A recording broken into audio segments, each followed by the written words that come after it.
पिछले वीडियो में हमने परमेय संख्याओं के बारे में सीखा था। परमेय संख्याएं क्या होती हैं, उनको कैसे निरूपित किया जाता है। अब उसी से संबंधित प्रश्नावली 1C इसके सवाल करेंगे। सबसे पहला सवाल, प्रश्नावली 1C का पहला सवाल कि निम्नलिखित संख्याओं को संख्या रेखा पर निरूपित कीजिए। पहला है 1/5। इसको हमें संख्या रेखा पर व्यक्त करना है, तो एक संख्या रेखा बनाएंगे।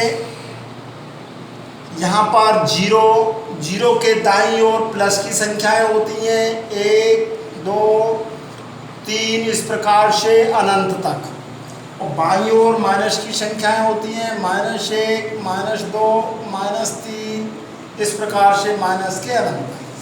अब देखिए जरा संख्या रेखा पर कैसे निरूपित करना है कि यहाँ पर संख्या देखते हैं हम 1/5 है, और हर में कितना है 5 और अंश में कितना है 1। तो पहले ऊपर वाली पूर्णांक नहीं है, कोई भी एक संख्या है, तो हर के बराबर 5 खाने बनाएंगे। 0 से 1 के बीच में कितने खाने बनाएंगे 5, 1 2 3 4, 1 2 3 4 5 खाने, लाइन 4 बनेंगी, खाने बनेंगे 5। अब ये 5 खाने हर पे कितने भी हो, दो हर में 2 दिया है तो 2 खाने बनाएंगे, 3 दिया है तो 3 खाने बनाएंगे। तो हमें कितना दिया 5, तो हमने 5 खाने बना लिए। अब ऊपर के बराबर कितना दिया है, ऊपर अंश में 1, तो 1 खाना ले लेंगे उन 5 में से। 0 से आगे 1, ये वाला 1 खाना ले लिया, ये हो गई हमारी 1/5। तो इस प्रकार से संख्या रेखा पर निरूपित हो गया। दूसरा देखें, दूसरा क्या है, माइनस के 2/3। इसको भी संख्या रेखा पर निरूपित करना है, और 2/5 है, 2/5 माइनस के। तो फिर एक संख्या रेखा बनाई, 0 इधर, 1 2 ये प्लस के होंगे, और इधर माइनस के, -1 -2 -3 इस प्रकार से होंगे। अब हमारी संख्या माइनस की है, इसलिए हर में दिया है 5, तो 5 खाने बनाएंगे 0 से 1 के बीच में, क्योंकि यहाँ सही बटे में कोई संख्या नहीं है, पूर्ण रूप से कोई संख्या नहीं है हमारी, तो 5 खाने बनाएंगे। इसके भी 1 2 3 4 रेखाएं खींचेंगे, 5 खाने बन जाएंगे। इनमें से अंश के बराबर, अंश में कितने 2, वो भी माइनस के, तो माइनस के 2 खाने लेंगे, 1 2, ये वाली संख्या हो गई हमारी माइनस के 2/5। तीसरा पार्ट देखें इसी का।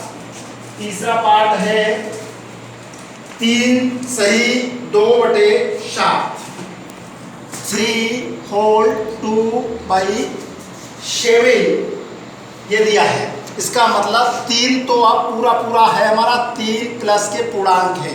फिर भी एक संख्या रेखा बनाएंगे, ये 0 हो गया, 1 2 3 4 इस प्रकार से होंगे, 4 5। अब देखिए पूर्णांक कितना दिया है हमारा 3, तो 3 खाने तो पूरे लेने हैं, 1 यहाँ से 0 से 1 2 और 3, और 3 से भी ज़्यादा है हमारा 2/7, तो 3 और 4 के बीच में जो खाना है उसके हर के बराबर खाने बनाएंगे। 7 दिया है तो 7 खाने बनाएंगे, 3 पूरे ले लिए हमने, 0 से 1 2 3 और इससे आगे 7 खाने बनाएंगे, 6 रेखाएं खींचेंगे, 1 2 3 4 5 6 रेखाएं खींची, 7 खाने बन गए। अब इनमें से अंश के बराबर खाने लेने, अंश में कितना लिखा है 2, तो 2 खाने और ले लेते हैं, 1 2, तो ये हो गया हमारा 3/2/7, ये हमारा संख्या रेखा पर। तो इस प्रकार से हम संख्या रेखा पर निरूपित कर सकते हैं। चौथा सवाल है 8/3।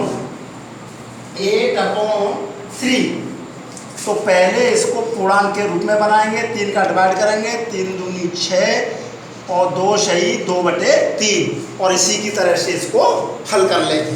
तो ये हो गया हमारा क्वेश्चन नंबर 1। अब क्वेश्चन नंबर 2 देख लीजिए। अब क्वेश्चन नंबर 2 की बात करते हैं।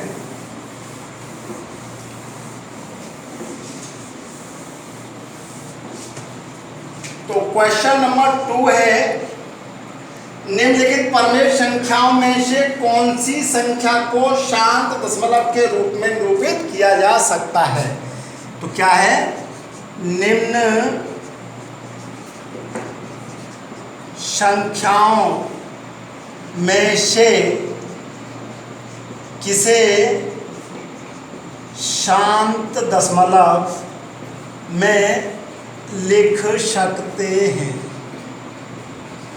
तो पहला पार्ट है इसका 1/20। तो कल मैंने बात करी थी, बताया था कि किसी संख्या को शांत दशमलव में कब लिखा जाता है, उसके हर के गुणनखंड करते हैं।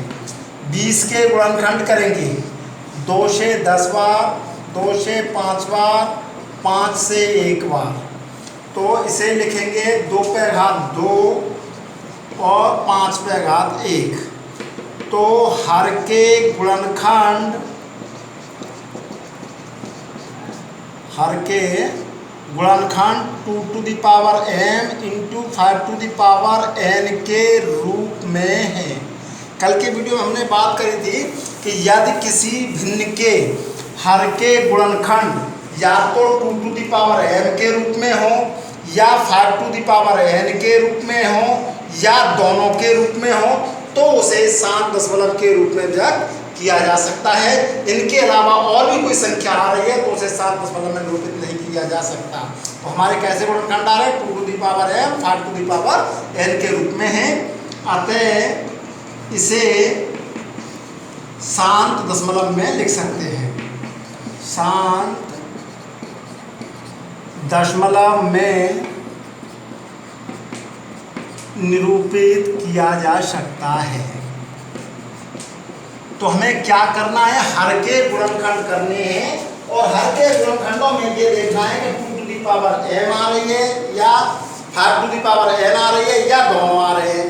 अब सेकंड पार्ट और देखें इसका, जैसे 1/27 है तो क्या करेंगे, हर के गुणनखंड करेंगे। यहाँ पे भी 27 के, तो 2 से तो भाग जाएगा नहीं, 3 9 27, 3 3 9, 3 1 3। तो क्या हो गए, 3 to the power 1 2 3, तो 3 to the power 3। तो हर में देखो 2 to the power m नहीं आया, 5 to the power n नहीं आया, दोनों नहीं आए। क्या लिखेंगे, चूंकि हर के गुणनखंड 2 to the power m, 5 to the power n के रूप के नहीं हैं, अतः इसे शांत दशमलव में निरूपित नहीं किया जा सकता।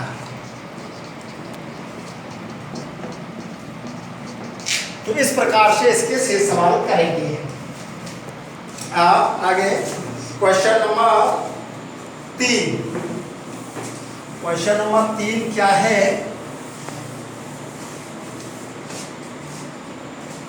क्वेश्चन नंबर 3, निम्नलिखित भिन्न को दशमलव भिन्न को p/q के रूप में लिखो। निम्न दशमलव भिन्न को p/q के रूप में लिखो। p/q के रूप का मतलब परमेय रूप में हमें लिखना है। तो पहली भिन्न है 0.234 और पूरे पे 12। अशांत आवर्ती दशमलव है ये।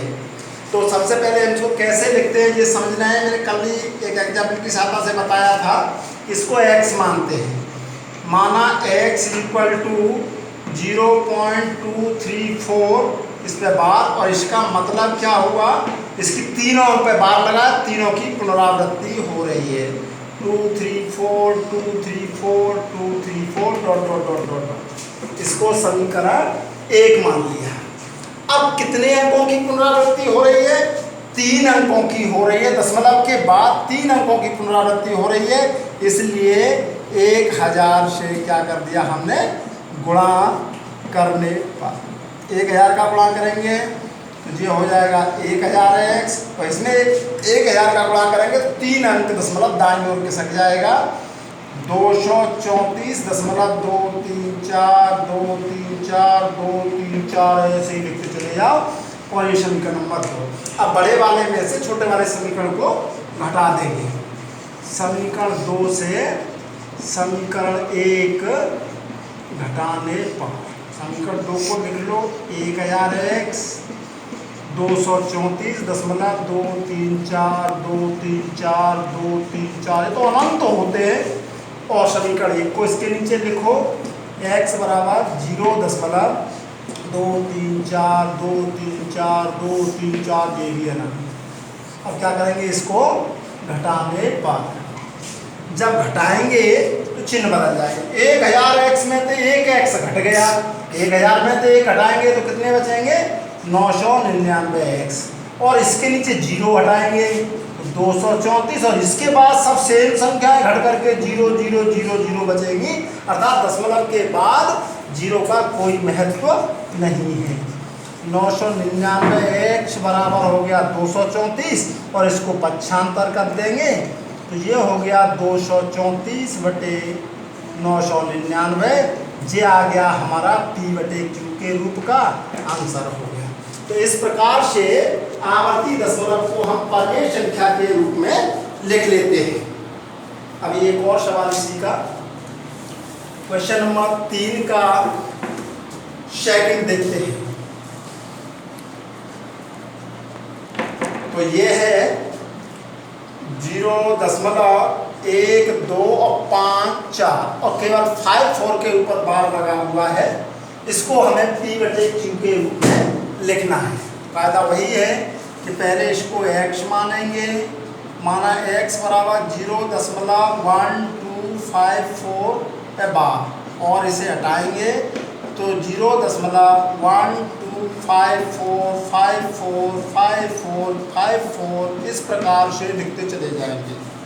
अब क्या होगा, पुनरावृत्ति देखें जरा इसमें गौर से। 1 2 की पुनरावृत्ति नहीं हो रही है, 5 4 5 4 5 4 की पुनरावृत्ति हो रही है।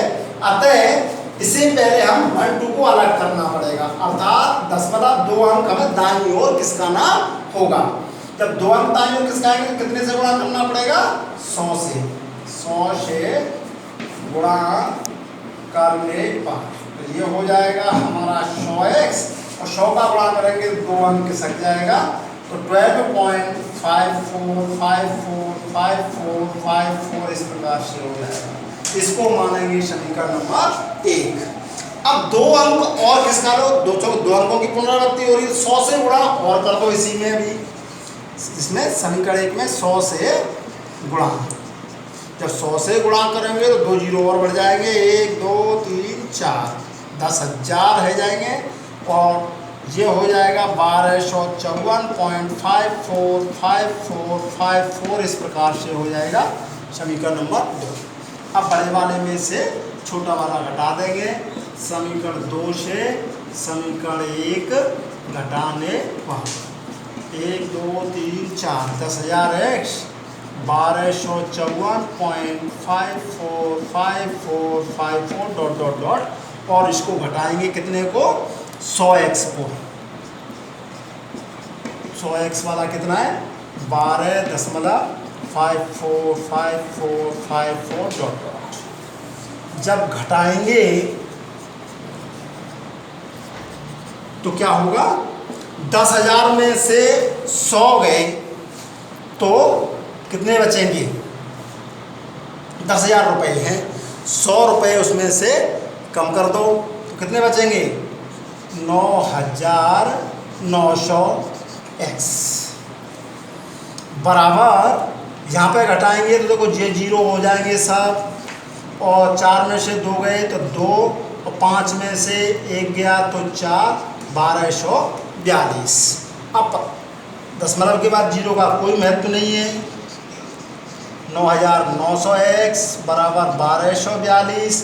संख्या को संख्या की तरफ पक्षांतर कर देते हैं तो x बराबर 1242/9,900 अब जाए काट के छोटा कर लो, 2 से कट जाएगा, 2 छीक 12, 2 दूनी 4, 2 एकम 2, 2 से 2 चौका 8, 2 नम 18, 2 पंजे 10 और 0। अब 2 से तो कटेगा नहीं ऊपर वाली संख्या, 3 से देख लेते हैं, 3 दूनी 6, ये तो ऊपर वाली तो कट जाएगी, 3 से और कट रही है, अभी देखते हैं। 3 एकम 3, 1 बचा, 3 छिक्के 18, 1 बचा, 3 पंजे 15, 0। और ये वाली 3 दूनी 6, 2 में जाएगा नहीं, भाग रूप एक बिंदी, 3 सत्ते 21। अब ये और देख लेते हैं, 3 से 3 छिक्के 18, 2 बचे और 3 न 27, तो 3 से ये भी कट जाएंगे, 3 पंजे 15, 1 3 पंजे 15 और 0। अब और देखो, और किसी से कट रहे हैं, देख लेते हैं पहले। x बराबर 69 बटे 550, अगर कट रहे हैं तो काट लो, अन्यथा यही हमारा हो गया आंसर, ये हो गया हमारा आंसर। इस प्रकार से क्वेश्चन नंबर 3 हो गया। अब क्वेश्चन नंबर 4 देखिए, निम्नलिखित को दशमलव रूप में लिखो और बताओ कि दशमलव प्रसार शांत है या अशांत। पहले हमें दशमलव के रूप में लिखना है और फिर बताना है को शांत है या अशांत। तो शांत कब माना जाता है, जब भाग देने पर शेषफल हमारा 0 आ जाए तो वो शांत होता है, और शेषफल 0 नहीं आए तो वो अशांत होता है। चलिए देखते हैं, 100 से भाग देंगे 36 में, भाग जाएगा नहीं, दशमलव लगाया, 1 0 बढ़ाया, 100 दिया 300 हो गया, 0 6, फिर 1 0 और बढ़ाया, 100 छिक्के 600 और पूरा पूरा चला गया, शेष फल कितना आ गया हमारा 0। जब शेष 0 आ गया तो इसका मान हो गया 0.36। अब जा नहीं सकता, शेष 0 आ गया तो ये कैसा माना जाएगा हमारा शांत। तो ये कैसा हो गया शांत। दशमलव रूप कितना हो गया 100 का भाग देने पर 0.36 हो गया, और ये कैसा हो गया शांत हो गया। दूसरा देखें इसी का सेकंड पार्ट, ये तो पहला था, सेकंड पार्ट 1/11, ये बताना है, दशमलव में लिखना है पहले और फिर बताना है कि शांत है या अशांत। तो क्या करेंगे, 11 से भाग देंगे 1 में, 1 में भाग नहीं जाएगा, दशमलव लगाया 0 बढ़ाया तो भी भाग नहीं जाएगा, तो भाग टूटने की बिंदी आएगी, 1 0 और बढ़ाएंगे। अब 11 9 99, 1 बचा, अब फिर 0 बढ़ाया, भाग नहीं जा रहा है, भाग टूटने की बिंदी 1 और 0, तो 11 9 99, फिर 1 बचा, फिर वही 0 बढ़ाया, फिर भाग नहीं जा रहा, भाग टूटने की बिंदी, फिर 1 और 0, 11 9 99, फिर शेष 1। तो शेष कितना बचता जा रहा है, बार बार हमारा 1 1 बचता जा रहा है, तो इसलिए ये शांत नहीं होगा। इस प्रकार से भाग देते चले जाओ, आता ही चला जाएगा। तो इसका मान कितना हो गया 0.09 09 09 डॉट डॉट डॉट, ये दशमलव रूप हो गया, और ये कैसा हो गया हमारा अशांत, ये अशांत। तो इस प्रकार से हम भाग देकर के इन सवालों को दशमलव रूप में लिख सकते हैं और हम बता सकते हैं कि ये शांत है अथवा अशांत। तो इसके सवाल और करेंगे। अब क्वेश्चन नंबर 5, क्वेश्चन नंबर 5 क्या है, क्वेश्चन नंबर 5 देखें। आप जानते हैं कि 1/7 का मान दिया है 0.142857 पूरे पर लगा हुआ है बार। तो वास्तव में लंबा भाग दिए बिना यह बताना है कि इनके मान क्या होंगे। 2/7 का मान बताना है, भाग नहीं देना है अभी की तरह, इसकी सहायता से करना है। तो हम क्या करेंगे, 2/7 को लिखेंगे, अंश को अलग करेंगे, 2 × 1/7, और 1/7 का मान हमें दिया हुआ है, तो 2 और 1/7 का मान 0.142857 पूरे पर बार। अब क्या करेंगे, 2 का गुणा कर देंगे, तो पीछे से गुणा करते हैं, 2 7 14, 2 पंजे 10 और 1 11, 2 8 16 1 17, 2 दूनी 4 1 5, 2 चौका 8, 2 एकम 2 और 0 पे लगा देंगे 12। 2/7 का मान कितना हो गया? ये आंसर आ गया। ऐसे ही अभी और भी दिए हुए हैं, 3/7 दिया है, 4/7, 5/7, 6/7 सबके मान निकालने। अब आप बाई चांस हमें निकालना है 3/7 का मान, तो कैसे निकालेंगे? इसको भी अलग करके लिखेंगे। 3 गुणा 1/7 और 3 1/7 का मान दिया है 0.142857 और पूरे पे लगाए 12। अब क्या करेंगे? 3 का गुणा हमेशा पीछे से किया जाता है। तो 3 7 21, हासिल 2, 3 5 15 और 2 17, हासिल 1, 3 8 24 और 1 24 और 1 25 की 5, हासिल 2 और 3 दूनी 6 और 2 8 और 3 चक 12, हासिल 1, 3 एकम 3 और 1 4 और जे आ गया। इस पर लगा दिया हमने बार, जे हो गया हमारा आंसर। इस प्रकार से हम 5वें के सवाल करेंगे। क्वेश्चन नंबर 6 उसी प्रकार से है कि P/Q के रूप में लिखना है, बार के रूप में दिए हैं, अर्थात क्वेश्चन नंबर 3 की तरह से क्वेश्चन नंबर 6 करना है, 7 करना है। ऐसे ही 8 9 ये अपने आप करके देखेंगे। अब बात करते हैं क्वेश्चन नंबर 11 की। यहाँ से समझना है क्वेश्चन नंबर 11 को। 5/7 और 9/11 के बीच, 5/7 और 9/11 के बीच 3 अपरमेय संख्याएं लिखो। परमेय नहीं, अपरमेय संख्याएं लिखो।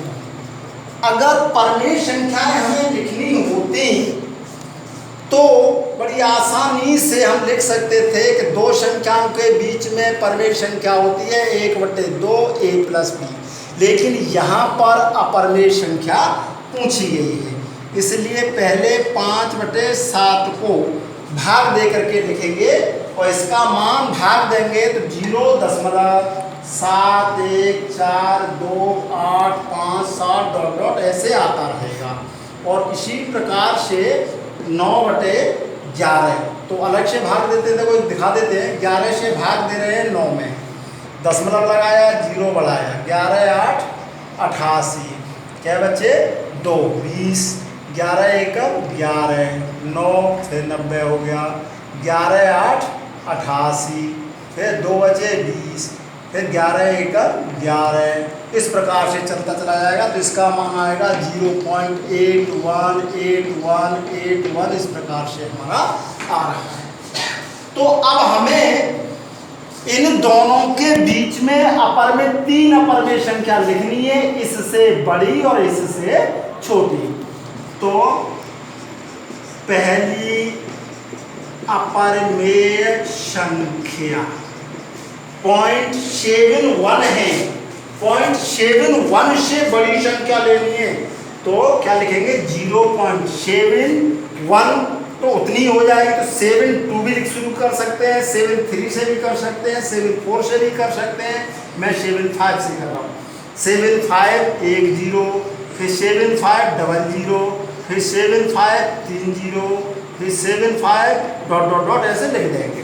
ऐसे ही दूसरी अपरमेय संख्या, अब और बड़ी लिख लो, इससे भी बड़ी लिख लेते हैं। दूसरी अपरमेय संख्या 7 5 की बजाय हम कौन सी लिख सकते हैं 7 6 ले लो, 0.76 7 तीन अंकों के लिए लेते हैं 0 1 0 बढ़ाएंगे 767 00 767 30 ... इस प्रकार से चलेगा।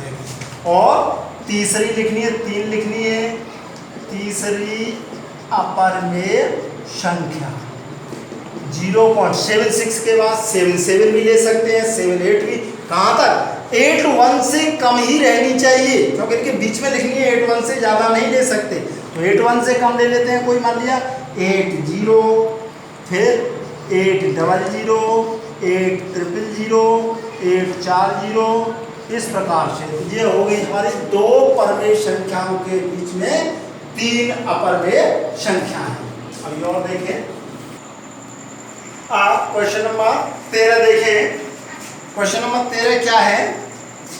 1 और 2 के बीच एक अपरिमेय संख्या लिखो।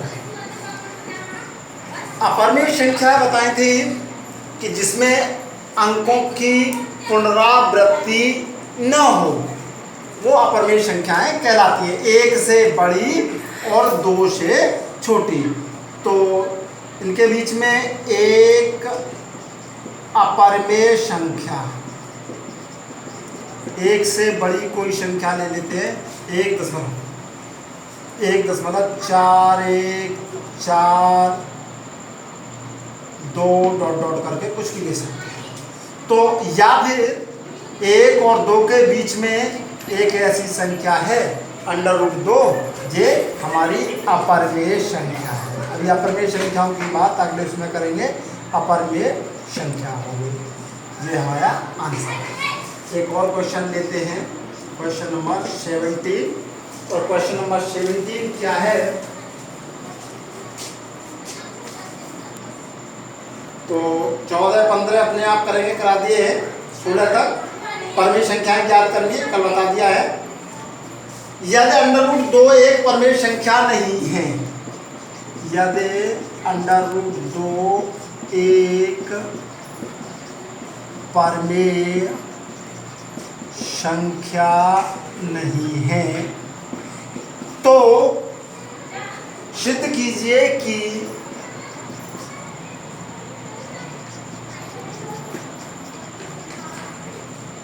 2 + √2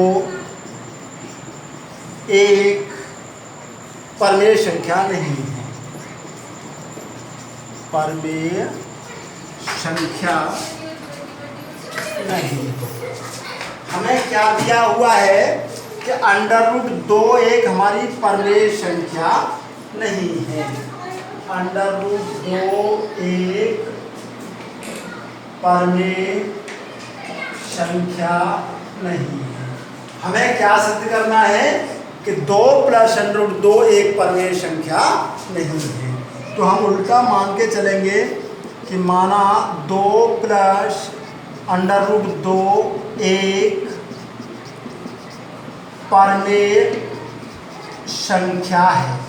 सवाल में कहा है कि परमेय संख्या नहीं है, और हम मान के चलेंगे कि परमेय संख्या है। जब ये परमेय संख्या है तो परमेय संख्याओं को P/Q के रूप में लिख लेते हैं। इसलिए 2 + √2 बराबर हो गया P/Q। अब जिस 2 वाली संख्या को पक्षांतर करके ले जाएंगे, इधर √2 हुआ, P/Q -2। अब क्या हुआ कि √2 = एलसीएम आया इसका, इसके नीचे 1 मान लिया, और एलसीएम आया Q और P - 2Q। अब क्या हुआ, इधर देखें हम इसमें, तो इसका अंश P पूर्णांक होता है और Q पूर्णांक। P में से पूर्णांक घटाएंगे तो इसका अंश कैसा हो गया? पूर्णांक। और हर कैसा है हमारा? पूर्णांक। अंश और हर पूर्णांक बटे पूर्णांक को हम परमेय संख्या कहते हैं। इसलिए P - 2Q/Q हमारी कैसी संख्या हो गई? परमेय है। परंतु √2 कैसी है हमारी? परमेय नहीं है। तो जे इसके बराबर नहीं होगी, इसलिए √2 बराबर नहीं है P - 2Q/Q के।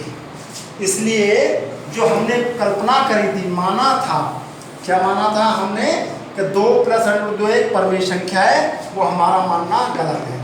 इसलिए हमारा मानना गलत है। हमने क्या माना था कि परमेय संख्या है, इसलिए 2 + √2 परमेय संख्या नहीं है। तो इस प्रकार से हम सिद्ध कर सकते हैं कि कोई संख्या परमेय है या नहीं है। शेष कल बात करेंगे इससे आगे की बात कल के वीडियो में।